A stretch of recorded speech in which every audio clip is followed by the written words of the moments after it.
যে মামলায় গ্রেফতার করে রিমান্ড করে জেল দিয়েছে, মামলাগুলোর বিবরণ শুনলে মানুষ তো হাসবে হাসবে, শয়তানও হাসবে। কারণ আমার নামে মামলা হলো আমি বাইতুল মোকাররমের উত্তর গেটে ককটেল মেরে পালিয়ে গিয়েছি। আমি লক্ষ জনতার মঞ্চে সাক্ষী রেখে বলছি, আল্লাহর কসম, জীবনে আমি ককটেল চোখে দেখি নাই। পত্রপত্রিকায় ছবি দেখেছি, কিন্তু ককটেল দেখি নাই। আর মামুনুল হককে গ্রেফতার করেছে মোবাইল চুরি আর মানিব্যাগ চুরি মামলায়। গ্রেফতার করে তারা রিমান্ড করার সময় আবার বলে যে হুজুর কিছু মনে করেন না, আমাদের তো সরকারকে খুশি রাখা লাগে। তাদের উপরে সরকার খুশি হয়ে তাদেরকে পদোন্নতি দিয়েছে। কাউকে পুলিশ প্রধান,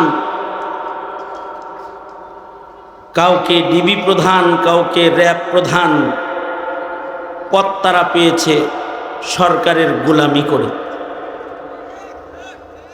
কিছু মানুষের উপরে ভারত খুশি, দাদা খুশি, যেমন শেখ হাসিনা, তার উপরে সবাই নারাজ থাকলেও মোদি নারাজ না, খুশি। কেউ জায়গা না দিলেও মোদির ঘরে জায়গা আছে, কারণ মোদি খুশি। কোন দেশে তার বসবাসের জায়গা না হলেও ভারতে বসবাসের জায়গা আছে, কারণ তার উপরে ভারত খুশি। অবশ্য গোটা দেশ নারাজ, গোটা দেশ নারাজ বিধায়ী মাটি দিয়ে হেঁটে যাওয়ার সুযোগ পায় নাই, উড়াল দিয়ে চলে পালিয়ে গেছে। কোনো মানুষের নজরে পড়লে কিছু সাথে না থাকলে থুথু মারার সম্ভাবনা আছে। এই পৃথিবীতে সব মানুষ আল্লাহর কাছে প্রিয় না। কিছু মানুষ তার বিবির কাছে প্রিয়, কিছু মানুষ সন্তানদের কাছে প্রিয়, কিছু মানুষ আছে তারা তাদের দলের কাছে প্রিয়, কারণ তারা বিবি বাচ্চার হক আদায় করে, দলের হক আদায় করে। নেতা তার হক আদায় করে, কর্মী হিসেবে নেতার কাছে সে প্রিয়। দলের জন্য সময় দেয়, দলের জন্য অর্থ ব্যয় করে, দলের জন্য রক্ত ব্যয় করে, দলের জন্য প্রয়োজনে জীবন দেয়। দল তাদের উপরে খুশি, এক সময় তাদেরকে পদোন্নতি দেয়, অথবা সংসদ সদস্যের পদ তাকে উপঢৌকন হিসেবে দেয়, অথবা তাকে মন্ত্রিত্বের পদ দান করে। কিছু মানুষের উপরে সরকার খুশি থাকে, সরকারের কর্মচারী হিসাবে সে সরকারের পা চাটা গোলাম হয়, সরকারকে খুশি করে যায়। প্রয়োজনে জুলুম করে, অত্যাচার করে, খুন করে, গুম করে, মানুষ হত্যা করে, নির্দোষকে পাহারা দিয়ে জেলখানায় ঢুকায়, আর দোষীকে পাহারা দিয়ে বিদেশ তাড়াইয়া দেয়, বিদেশ পালাবার রাস্তা খুলে দেয়। নির্দোষকে হয়রানি করে, তারা দেখে শুনে রাখে সরকারের খুশি করার জন্য, আর দোষীকে নিরাপত্তা দিয়ে বিদেশ পাঠায়া দেয়, তাও সরকারের খুশি করার জন্য। এতে তার যা করণীয় সব করে।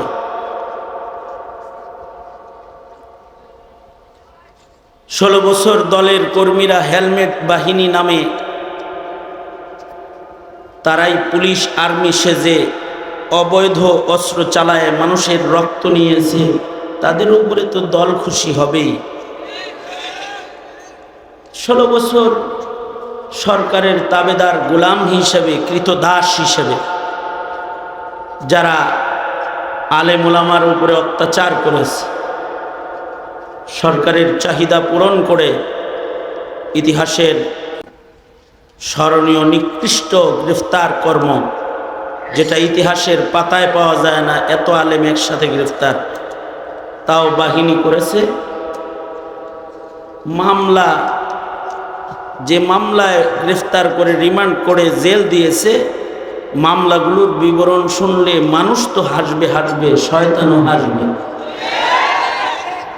কারণ আমার নামে মামলা হলো আমি বাইতুল মোকাররমের উত্তর গেটে ককটেল মেরে পালিয়ে গিয়েছি। আমি লক্ষ জনতার মঞ্চে সাক্ষী রেখে বলছি, আল্লাহর কসম, জীবনে আমি ককটেল চোখে দেখি নাই। পত্রপত্রিকায় ছবি দেখেছি, কিন্তু ককটেল দেখি নাই। আর মামুনুল হককে গ্রেফতার করেছে মোবাইল চুরি আর মানিব্যাগ চুরি মামলায়।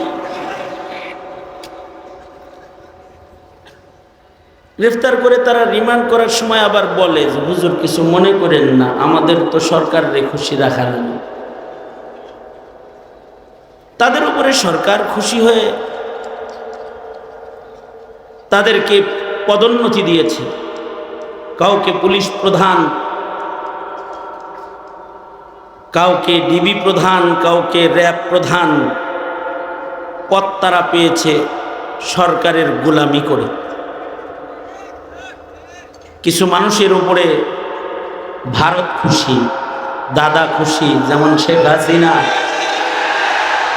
তার উপরে সবাই নারাজ থাকলেও মোদি নারাজ না, খুশি। কেউ জায়গা না দিলেও মোদির ঘরে জায়গা আছে, কারণ মোদি খুশি। কোন দেশে তার বসবাসের জায়গা না হলেও ভারতে বসবাসের জায়গা আছে, কারণ তার উপরে ভারত খুশি। অবশ্য গোটা দেশ নারাজ, গোটা দেশ নারাজ বিধায়ী মাটি দিয়ে হেঁটে যাওয়ার সুযোগ পায় নাই, উড়াল দিয়ে চলে পালিয়ে গেছে।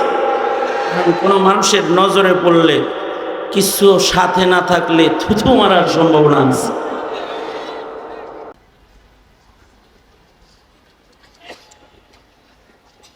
এদেশের আলেমরা তো সর্বাধিক নির্যাতিত, কিন্তু তারা গণভবনে মার্চ করে যায় নাই। ৭২ সাল থেকে আমাদেরকে রাজাকার বলে, টুপি আর দাড়ি, পাঞ্জাবি, এরা সব রাজাকার। কওমি মাদ্রাসার ছাত্র আলেম ওলামা রাজাকার বলে তাদের এই গালি দেয়, রাজাকারের বাচ্চা বলে। কিন্তু আলেমদের ধৈর্য বেশি, তারা গালির জবাবে পাল্টা গালিও দেয় নাই, দাওয়াও দেয় নাই। কিন্তু বৈষম্য বিরোধী ছাত্র আন্দোলনের ছেলেদেরকে যখন রাজাকারের বাচ্চা বলেছে, তখন ওরা গোটা দেশ থেকে গণভবনমুখী মার্চ করেছে আর বলছে, তুই রাজাকার। রাজাকার আমরা না, তুই রাজাকার। এমন ধাওয়া দিছে, চতুর্দিক থেকে এমন ভাবে আটকাইছে যে সামান্য জায়গাও গাড়িতে চড়ে যাওয়ার মতো সুযোগ শেখ হাসিনার ছিল না, কারণ চতুর্দিকে ছাত্রদের বেষ্টনী ছিল। শেষ বেলায় উড়ে চলে গেছে, দুঃখজনক বিষয়, খানাটাও খেয়ে যেতে পারে নাই। কত কিছু রান্না করেছে, এগুলো সব ছাত্ররা খাইছে। পুকুরের মাছগুলো তুলে নিয়ে গেছে, হাঁসগুলো ধরে নিয়ে গেছে, এমনকি জানালার পর্দাও খুলে নিয়ে গেছে। সরু সামান যে যা নিতে পারছে গনিমতের মাল লয়ে গেছে। হাসিনার বিছানায় শুয়ে জুতা পায়ে সেলফি তুলে জালেম তাড়ানোর আনন্দ আর উল্লাস তারা প্রকাশ করেছে। গণভবন দেখলে বড় করুণা লাগে। গণভবনের চতুর্দিকে ডবল গাঁথনির ইট নাই, ছাত্ররা খুলে ফেলেছে। বুবুর তো অনেক জেদ, বুবু অনেক জেদি, প্রতিশোধী। জেদ করে যদি ওই দিনে একটু সাহস করে বসে থাকতো, তাইলে যে কি দেখা যেত আল্লাহ জানে ভালো।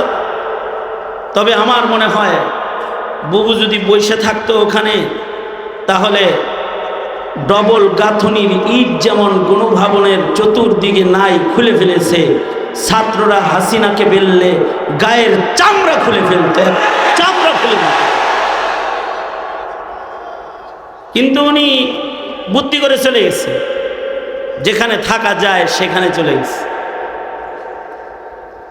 তিনি যাকে খুশি করতে পেরেছে তার কাছে চলে গেছে। মুমিনের যাওয়ার জায়গা তো ভারত না, মুদির ঘর না, মুমিনের যাওয়ার জায়গা আল্লাহর ঘর, জান্নাতুল ফিরদাউস। তবে কিছু মুমিন আল্লাহর কাছে যাওয়ার জন্য তারা আল্লাহকে খুশি করে। কিছু মুমিনের উপরে আল্লাহ তাআলা খুশি। যাদের উপরে আল্লাহ খুশি এরাই সফল। পৃথিবীর সকলকে খুশি করেও যদি আল্লাহ নারাজ হয়ে যায় তাহলে জিন্দেগি বিফল। আর আল্লাহ যদি খুশি হয়ে যায় তাহলে বান্দা সফল। আল্লাহ তাআলা খুশি কাদের উপরে হয়? আল্লাহ তাআলা ঈমানদারদের উপরে খুশি। যারা ঈমানদার তাদের উপরে আল্লাহ তাআলা খুশি, আল্লাহ তাদের ভালোবাসেন।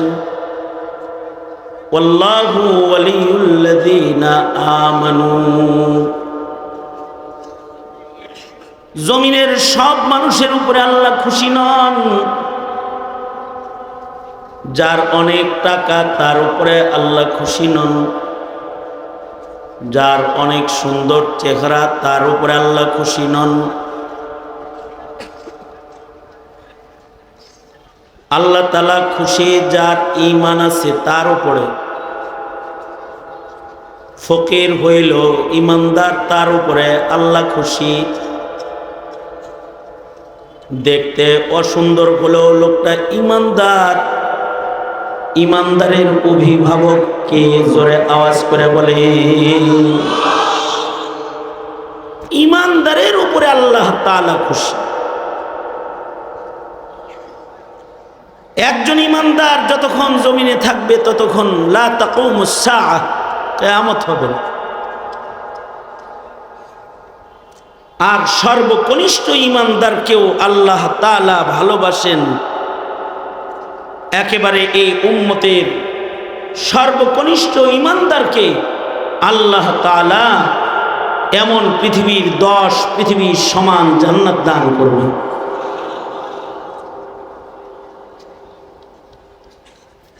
এজন্য মুমিনের জিন্দেগির সবচেয়ে বড় পাহারা হলো তার ঈমানের পাহারা। মুসলিম ভূখণ্ডের মুসলমানের সবচেয়ে বড় পাহারা হলো ঈমানের পাহারা। মাল দৌলতের পাহারা, ডিজিটাল ক্যামেরা, নিরাপত্তা বেষ্টনী মুমিনের আসল সম্পদের পাহারাদার না। মুমিনের আসল পাহারা হলো তার দৌলতে ঈমানের পাহারা। কারণ ঈমানের দৌলত নিয়ে যদি কেউ কবরে যায় তাহলে সে সফল হয়ে যায়। বাহিনীর দ্বারাই দেশের পাহারা হয়, গণভবনের পাহারা হয়, অফিস আদালতের পাহারা হয়, কিন্তু ঈমানের পাহারা যেটা, এটা রিজালুল্লাহ, আল্লাহ নির্বাচিত দল দিয়ে ঈমানের পাহারাদারি করতে হয়। এ কারণে মুসলমানের মাটিতে যখনই ঈমানের উপরে আঘাত হয় তো পাহারাদাররা পাহারা দিতে রাজপথে বেরিয়ে যায়। এই পাহারাটা যারা বুঝে না তারা বলে মোল্লা রাজনীতি করে। খতিব সাহেব যখন মুসল্লিদের ঈমানের পাহারা দেয়, না বুঝা তার জেহালাত আর মূর্খতার কারণে সে বলে খতিব সাহেব রাজনীতি করে। আলেমে দ্বীন জাতির সামনে বসে যখন ঈমানের কথা কয়, সে জাতির ঈমানের পাহারা দেয়। আর বেবুজ মূর্খ যারা, তারা বলে মৌলবী রাজনীতি করে, মৌলবী সরকারের বিপক্ষে কথা বলে। আলেম ওলামারা তো ঈমানের পাহারা দেয়। যুগে যুগে যত আলেম নির্যাতিত হয়েছে, যত আলেমকে জেল খাটতে হয়েছে, যত আলেমকে ফাঁসির রশিতে ঝুলতে হয়েছে, যত আলেম দ্বীনের রক্ত দিতে হয়েছে, সকল আলেমরাই ঈমান আর আমলের পাহারা দিতে গিয়ে তারা নির্যাতনের শিকার হয়েছে। কারণ জাতির ঈমান আমল ঠিক করার জন্য নবী আর আসবে না, আলেমরাই নবীজির রেখে যাওয়া আমানতের পাহারাদার। নবীরা জাতির ঈমান আমল পাহারা দিত, আর নবী আসবে না। কিয়ামত পর্যন্ত নায়েবে নবী আসবে। এইটা এই উম্মতের শান যে এই উম্মতকে আল্লাহ তাআলা নায়েবে নবী দান করেছেন। বাবা আদম থেকে শুরু করে ঈসা আলাইহিস সালাম পর্যন্ত কোন নবীর উম্মতের ভেতরে নায়েবে নবী নাই, কিন্তু আমাদের নবীর উম্মতের মধ্যে কিয়ামত পর্যন্ত নায়েবে নবী আল্লাহ দান করছেন, করবেন। কারণ এটা খাতমে নবুয়তের একটা দলিল। ঈমান আমল ইসরাফিলের বাঁশি পর্যন্ত পাহারা দিতে নবী দরকার হবে না। নায়েবরা কাফন পরে রাজপথে পাহারাদারিতে থাকবে, কোন নবীর জরুরত নাই, নায়েবরাই পাহারাদারি করবে। সেই পাহারাদারি তাবেঈন থেকে শুরু করে আজ পর্যন্ত চলে এসেছে, এবং এই পাহারাদারি করতে গিয়েই আলেমরা জেল খেটেছে। ইমামে আজম আবু হানিফা জেল খেটেছেন, তবে তাবেঈরা জেল খেটেছেন। কি কইরা? আমলের পাহারাদারি কইরা অথবা ইমানের পাহারাদারি কইরা। ইমাম সারাখসি 11 বছর জেলখানায় ছিলেন। হানাফি মাযহাবের গুরুত্বপূর্ণ উসুলের কিতাবগুলো ইমাম সারাখসির লেখা। এবং আশ্চর্য বিষয় হলো, আমাদের আকাবিররা জেলখানার থেকেও আমাদের খেদমত করেছেন। 484 হিজরিতে ওয়াফাত ইমাম সারাখসি। সেই 1100 বছর 1000 বছর আগের কথা। কি বলে জেলে গেলেন? জমানার বাদশা সে কুমারী মেয়ের সাথে, বান্দির সাথে যৌনাচার করবে। অর্থাৎ বান্দি তো ব্যবহার করা যাবে, কিন্তু এই বান্দিটা কুমারী বান্দি, এখনো পর্যন্ত তার মাসিক চালু হয় নাই, ঋতুস্রাব একবারও হয় না। সে এই কুমারী দাসীর সাথে নিজের খাহেশ মিটাবে, যার এখনো ঋতুস্রাব হয় না। ইমাম সারাখসি ফতোয়া দিলেন, যদি ঋতুস্রাব না হয় ওই বান্দির সাথে যৌন চাহিদা পূরণ করা তার মনিবের জন্য জায়েজ নেই, আগে একটা ঋতুস্রাব হইতে হবে। তাহলে বাচ্চা এটা পেটে যদি আসে তো বাচ্চা কার, পিতার পরিচয় নিশ্চিত হবে। সুতরাং ঋতুস্রাব হওয়ার আগে তার সাথে মেলামেশা করা যাবে না। এই সামান্য একটা কারণের জন্য ইমাম সারাখসিকে জেলখানায় দিয়েছে জমানার জালিম রাজা। এবং এই জেলখানার ভেতরে 1 বছর নয়, 2 বছর নয়, 11টি বছর। আগের জমানার জেলখানা এক ভয়ঙ্কর জেলখানা, একটা কুয়ার ভেতরে জেল, গভীর কূপের ভেতরে ইমাম সারাখসিকে রেখেছে। যে কুয়ার ভেতরে তার ইস্তেঞ্জা করতে হতো, এই কুয়ার ভেতরে তিনি খাবার খেতেন। এই অন্ধকার কূপের জেলখানায় 11টা বছর এক যুগ ছিলেন। খালি জায়েজ ফতোয়াটা দিয়ে দিলেই পারতেন, কত মৌলবী হাসিনার কামরে জায়েজ করে দিল। ইমাম সারাকসি জায়েজ ফতোয়াটা দেন নাই, না জায়েজ না জায়েজ। 11 বছর জেলখানার মধ্যে বন্দী। ছাত্ররা জেলখানার চতুর্দিকে যায় বসে গেলেন, যায় বলল, ওস্তাদজি আপনার ইলম থেকে আমরা উপকৃত হতে চাই। হাকিমে ওয়াক্তের এজাজত নিয়ে আপনার জেলখানার কূপের চতুর্দিকে আমরা বসে গেছি কাগজ কলম লইয়া। উস্তাদ আপনি জেলখানার থেকে তাকরীর করেন। ইমাম সারাকসি উসুলে ফিকহের 2 খণ্ডের কিতাব জেলখানা থেকে তাকরীর করছেন। মাবসুতের 11 খণ্ড কুরআন সাফা জেলখানায় বসে বসে তাকরীর করেছেন, আর ছাত্ররা বসে বসে লিখেছেন। কুওয়াতে হাফিজা আর ইলমের গভীরতা এত যে 11 বছর কিতাবের সাথে কোরআনের সাথে দেখা নাই। উলাইকা আবাই, ওনারা আমাদের বাপদাদা। জেলখানায় বসে বসে 11 বছর তাকরীর করেছেন, মাবসুত লেখা হয়েছে, নতুন খণ্ড 30 খণ্ডে ছাপা হয়েছে। এ 30 খণ্ডের কিতাবের পূর্ণাঙ্গ তাকরীর কিতাবের মুকাদ্দমায় আছে।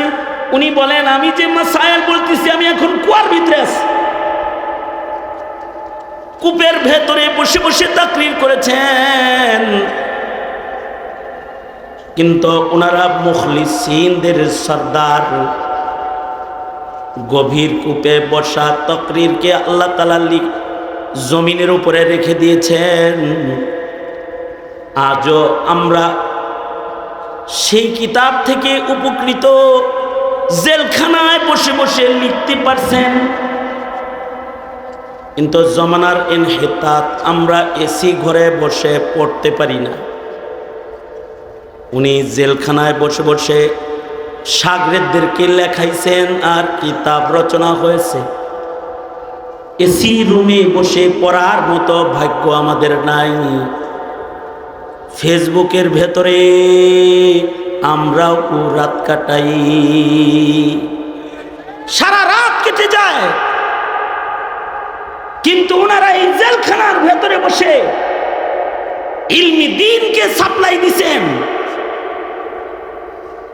ওনাদের ওই কুরবানির কারণে আমাদের কাছে উসুলে ফিকহ এসেছে, আমাদের কাছে ইলমে নাহব এসেছে, ইলমুস সারফ এসেছে, ইলমুস সিগা জেলখানায় বসে লেখা কিতাব, যে আমাদের আকাবির জেলখানায় বসে কিতাব রচনা করেছেন। কি বইলা জেলে গেছেন যে বান্দির সাথে তুমি নিজের খাহেসাত মিটাইতে পারবে না হায় যাওয়ার আগে, বাস এতটুকুন মাসালা আমলের জায়গা। এইটার কারণে জেল। আলেমরা তো এমনই কঠোর, কারণ নবী আসবে না, তারা উম্মতের ছোট্ট একটা হারামকে হালালের পথে যাইতে দিবে না। যেখানে ছোট্ট একটা হালাল আমলকেও হারাম তরিকায় হইতে উম্মত দিবে না, সেইখানে ইহুদির দালাল যারা, তারা মুসলমানের মাটিতে নাস্তিকের চাষাবাদ করতে চায়, কাদিয়ানির চাষাবাদ করতে চায়, ইসলাম মিটায়ে বহুত্ববাদকে জমিনে প্রতিষ্ঠা করতে চায়। মৌলবী চুপ থাকবে কেমনে? তোমরা যারা বুঝো না তারা বুঝবাও না কোনোদিন, মোল্লাই বুঝে, বুঝো না তোমরা। জাতির ঈমান নিয়ে যখন টানা হেঁচড়া করে তখন তুমি চাকরির চিন্তা করো। জাতিকে যখন কাদিয়ানি বানায় তখন পুলিশের পোশাক পরে মুসলমানের দেশের নাগরিক হয়ে তুমি কাদিয়ানির পক্ষে কাজ করো। 22 দিন রিমান্ড ছিল আমার, 22 দিন। 22 দিনের রিমান্ডের ভেতরে এক পুলিশের আজব প্রশ্ন, হুজুর কাদিয়ানিরা কি আসলেই কাফের? হাত তো হ্যান্ডকাপ লাগান না পিছনে, আর সামনে হইলো হকি স্টিকার স্ট্যাম্প লয়ে জিগাইতেছে। মনে মনে বলি যে হাতগুলা যদি খোলা থাকতো রে, তাহলে এখন আগে তোর একটা বক্সিং দিয়ে তোর নাকের বটনাটা খোলাই খোলাই দিতাম আগে। তুই বলস কাদিয়ানি কি আসলেই কাফের? আমি বললাম হ্যাঁ কাফের। কেন কাফের? এই এই কারণে কাফের। তারপরেও বলে জিনিসটা আর একটু সলিউশন করে চলা যায় না তাদের লগে? কাদিয়ানির লগে সলিউশন করে চলবো?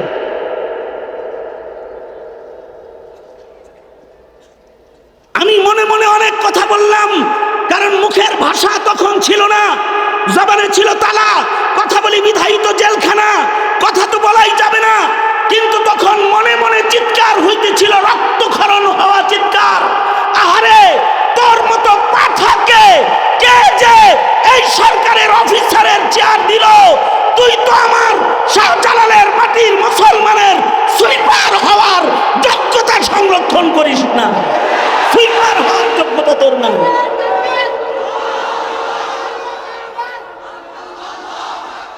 যখন এই মাটির পুলিশ অফিসার কাদিয়ানি কাফের এটা জানে না, যখন এই মাটির ওসি ডিসি নাস্তিকের বিচার হওয়া উচিত জানে না, তখন তো নির্যাতন হবেই, তখন তো জেল জুলুম মাথা পেতে নিতেই হবে। প্রয়োজনে ফাঁসির রশিও নেওয়া লাগতে পারে। তবে হে নায়েবে নবীর কাফেলা, তোমাদেরকে বলছি, একটা হালাল কাজকে সুন্নত তরিকার বাইরে না করতে দিয়ে যদি 11 বছর সরাসরি জেলে থাকতে পারে, ইমাম ইবনে তাইমিয়ার জানাজা যদি জেলখানা থেকে বের হতে পারে, সকাল বেলায় জানাজা বের হয়েছে, সন্ধ্যাবেলায় দাফন হয়েছে, লক্ষ লক্ষ নারী পুরুষ যদি ইবনে তাইমিয়ার দেহের উপরে, মৃত দেহের উপরে কাপড় ছোঁয়া, সে কাপড় ঘরে রাখাকে নিয়ামত মনে করতে পারে, তাহলে মনে রাখবে যারা ইমানদার তাদের জিন্দগি এমনই। প্রয়োজনে জেল হবে, প্রয়োজনে ফাঁসি হবে, বাতিলকে বাংলার মাটিতে প্রতিষ্ঠা করতে দেওয়া যাবে না।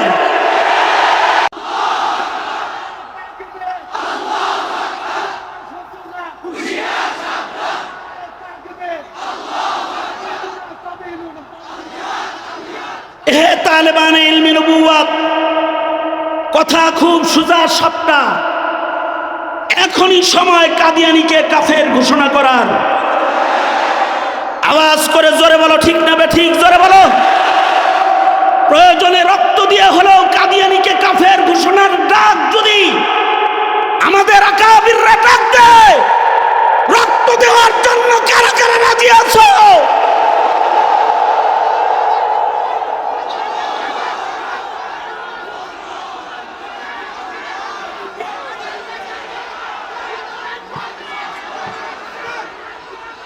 দ্বিতীয় আরেকটা বিষয় হলেই, আমি যে কথাটা আমার আলোচনার ভেতর দিয়ে সুস্পষ্ট করেছি, সেটা হলো এই মাটির পুলিশ অফিসার নিজেও জানে না কাদিয়ানি কাফের। যেই মাটির পুলিশ অফিসার জানে না কাদিয়ানি কাফের, যেই মাটির ডিসি জানে না নাস্তিকরা অপরাধী, যেই মাটির ওসি ইউনো বুঝে না বিদআতি কি জিনিস, শিরিক কি জিনিস, যেই জাতি এগুলো বুঝে না, ওই জাতি সাদিয়ানি বুঝবো কেমনি? যারা কাদিয়ানি বুঝে না ওরা সাদিয়ানি কিভাবে বুঝবে? কাদিয়ানি বোঝা হলো সোজা, সাদিয়ানি বোঝা হলো খুব ডাকা। কারণ সাদিয়ানি আজকের মাহফিলেও এখানে বসা আছে, এখানে বসা আছে, তাকে চেনা যায় না ওটা সাদিয়ানি। যারা কাদিয়ানি চিনে না, নাস্তিক মুরতাদ চিনে না, তারা সাদিয়ানি কিভাবে চিনবে? সুতরাং এই জাতিকে কাদিয়ানি, সাদিয়ানি, নাস্তিক, মুরতাদ, বেঈমান চিনাইতে শুধুই মাত্র গর্জন আর মাহফিল যথেষ্ট নয়। এইটা চিনাইবার জন্য 17 কোটি মুসলমানের মাটির স্কুল কলেজ ইউনিভার্সিটির ভেতরে দ্বীনিয়াতকে প্রবেশ করাইতে হবে, নবী চিনানোর ইলম প্রবেশ করাইতে হবে, ওয়াহদানিয়ত চিনানোর ইলম প্রবেশ করাইতে হবে। ইত্তেফাকুল উলামা শুধু নয়, বাংলাদেশে যেখানে যাই সেখানেই বলি, মুরব্বীরা এখন ডাক দেন, এখন আবার শিক্ষা কমিশন সুন্দর করে গঠন করে 17 কোটি মুসলমানকে ঈমান শিখানোর সময় এসেছে। হয়তো তোমরা সিলেবাসের ভেতরে এই গোমাতা আর ট্রান্সজেন্ডার আর কি বলে এটাকে ডারউইন যেগুলো ঢুকায় রেখে গেছে, এগুলোকে বাদ দিয়ে হয়তো দ্বীনিয়াত এর ভেতরে প্রবেশ করাবে, অন্যথায় এ জাতি শিক্ষা মন্ত্রণালয়ের দিকে মার্চ করবে। কারণ জাতিকে ঈমানের ব্যাপারে মূর্খ করে গড়ে তোলা হয়েছে। সংসদে বসে জাতির প্রতিনিধিত্ব যারা করে তারাও কাদিয়ানি সম্পর্কে জানে না, তারা নাস্তিক মুরতাদ সম্পর্কে জানে না। কারণ ঈমান কোন পথে চলে যায়, ঈমান কেমনে হিফাজত হয়, এটা প্রজন্মের মুসলমানরা এখন বুঝে না। শুধু মামুনুল হক গর্জন দিল, আর একটা তকবীর মাল্লা, জুনায়েদ আল হাবিব গর্জন দিল, আর একটা তকবীর মাল্লা, তাতে হবে না। রক্ত ছাড়া এই পৃথিবীতে কিছুই হয় নাই, রক্ত দেওয়া ছাড়া কিছু হয় নাই। হ্যাঁ, বাংলার মাটিতেও রক্ত লাগবে, সবকিছুকে ঠিক করার জন্য জীবন দিতে হবে, জীবন দিতে হবে।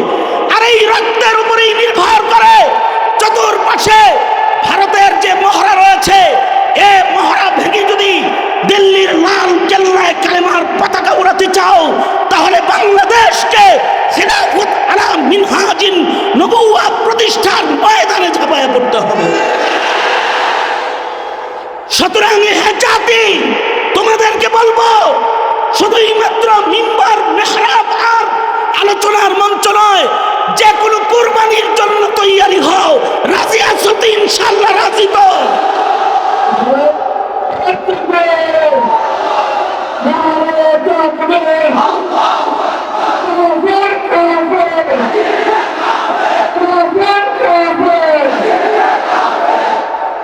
মুসলমানের আল্লাহর মাহবুব হওয়ার রাস্তা খোলা মাত্র 2টা, 3 নাম্বার কিছু নাই, হয়তো শহীদ নয়তো গাজী।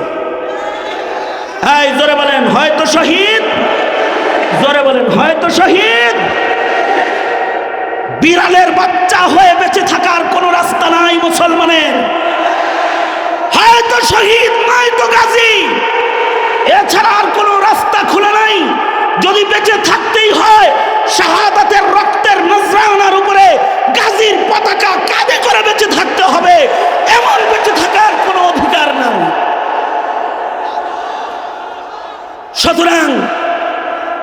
সুতরাং কাদিয়ানীকে কাফের ঘোষণা করা এবং নাস্তিক মুরতাদের মৃত্যুদণ্ডের আইন পাশ করা,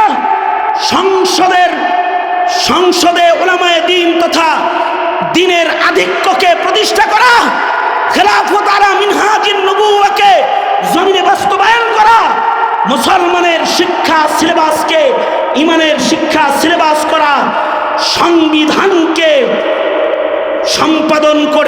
সম্পাদনা করে 17 কোটি মুসলমানের সংবিধান করা। এই সকল বিষয়ে যদি কোনো ডাক আলেমরা দেয়, সবাই ময়দানে ঝাঁপায়া পড়তে রাজি ইনশাআল্লাহ। আল্লাহ সবাইকে কবুল আর মঞ্জুর করুন, আমিন। ওয়া আখিরু দাওয়ানা আলহামদুলিল্লাহি রাব্বিল আলামিন। আসসালামু আলাইকুম ওয়া রাহমাতুল্লাহি ওয়া বারাকাতুহু।